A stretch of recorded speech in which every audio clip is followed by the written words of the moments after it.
ہم موبائل اور رابطہ کے متعلق آداب بیان کریں۔ آج ہم نے بیان کرنا فون کے متعلق عمومی آداب۔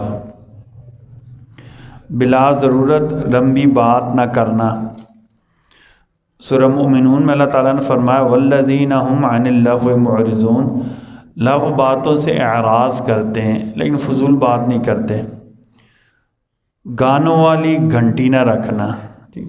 نبی کریم صلی اللہ علیہ وسلم نے فرمایا گانا دل میں منافقت ایسا پیدا کرتا ہے جیسے کھیت کو پانی لگایا جائے تو چیزیں اگتی ہیں۔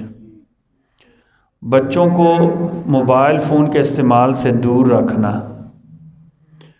فون کو اس طرح استعمال نہ کرنا جس سے دوسروں کو تکلیف ہو۔ مثلا 2-3 بندے بیٹھے ہوئے ہیں، خاموش بیٹھے ہوئے، بندہ وہاں اونچی کوئی چیز لگا کر بیٹھ جائے، یا مجمع میں بیٹھا ہو تو کیا کہتا ہے کوئی اس سے بات کر رہا ہے، مخاطب ہو رہا ہے، یہ فون میں